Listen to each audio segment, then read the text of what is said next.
And just like that, we're back again, and this is my favorite one.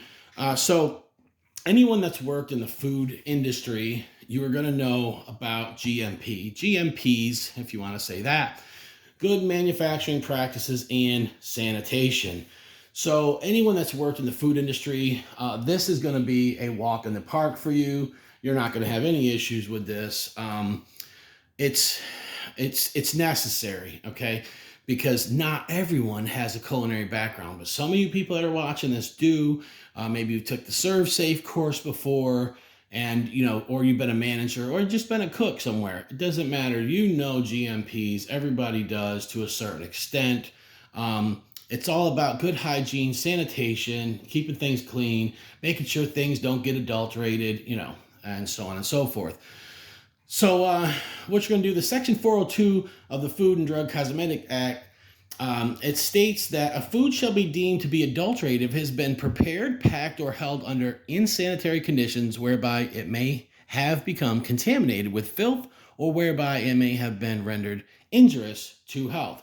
So that's what we want to talk about, adulterated foods. And, there's so much that this can just go into. Basically, drinking water, cleaning, good manufacturing practices, grounds and buildings. You don't want to have rats coming in your house. You don't want to have birds that are, house. Well, you don't want to have rats in your house or your manufacturing facility, your manufacturing area, and this, that, and the other thing. There's so much that you have to be aware of, as far as overhanging lights, pipes, things like that, where something could fall down. You don't want something where animals, they could crawl over top of where you're cooking sauce. You're going to go through shelving, sanitization. You want to make sure everything is sanitized. And there's some stuff in here a lot of you guys are not going to ever use. Like this section right here talks about fermentation and tank yards.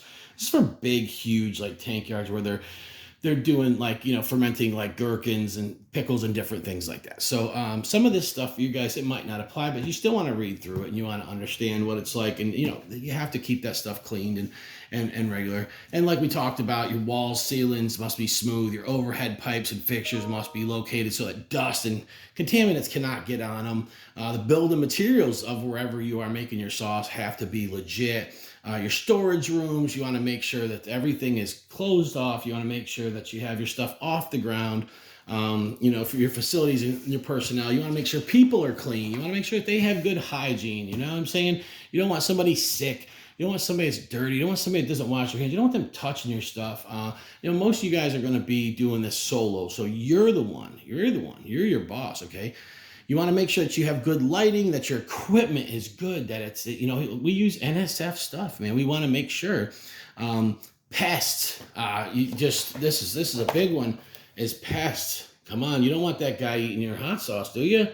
And the little flies, the vinegar flies and stuff like that. So you have to take all the necessary precautions and make sure that stuff does not happen, that there's, you don't want roaches, none of that stuff. You want to make sure that everything is clean. You want to make sure people don't get sick. You also want to make sure somebody don't find a dead bug in their hot sauce. That would not be cool. So like I said, lighting, make sure that you can see everything. You don't want to be working in the dark. You can't see what's going on. You might chop your finger off when you're cutting up freaking onions, jabroni. So pest control, you're just going to go through the basics here. The handling of raw product and ingredients. Storage is a big one right here. Waste disposal, of course, you can't have any backing up or anything coming up into your facility. And number one, cleaning. Come on, cleaning is key. You want to make sure everything is clean. We talked about sanitizing already, but there's a whole thing in here on sanitizing. And you're going to learn about with bleach, right? So people like to think that if it calls, if that's the kind of sanitizer that you're forced to use or you have to use, and it calls for 1 cap full of bleach per 1 gallon of water, well, you think pouring a half a gallon of bleach in a gallon of water is going to help, and it actually is not. And this is where this gets into all that. You're going to see the reasons why that is not a good idea, that you should follow instructions, that you should listen to your mama. And they're going to talk about different sanitizing methods, radiation, thermal, chemical, and whatnot. So good manufacturing practices, how you should make your facility be sanitized, clean, and smooth running without any problems, no adulteration, nobody getting sick or getting things in their food. And it goes into a lot of that. It goes into the whole thing, biofilms. You got your chlorine sanitizers, and it dives pretty deep into a lot of the sanitizers, especially chlorine. And so you got some. So the chlorine compounds offer several advantages in reducing microbial numbers. They're effective against different bacteria and fungus, fast acting. They're economical. Equipment does not have to be rinsed. If 200 ppm or less is applied, you'll understand what ppm means, trust me. Available in gas, liquid, or granular form. Hard water salts do not affect them. Then there's the disadvantages of chlorine based sanitizers. So you're going to go through this whole thing. You're going to read it. This one was pretty simple for me because I worked in the restaurant industry and I understood this stuff pretty darn good. You're going to read about quats, which is mostly used for floor cleaning and stuff, and 99.9% of all germs. Yeah, you're going to understand what that means. Oh boy. What about 99.9999999? Huh? Trust me, I want somebody to remember that I said that and come back and comment on this video after you take the course. Different log reductions. Some of that stuff, it can be a little bit intimidating, but once you get it, and you're done with it.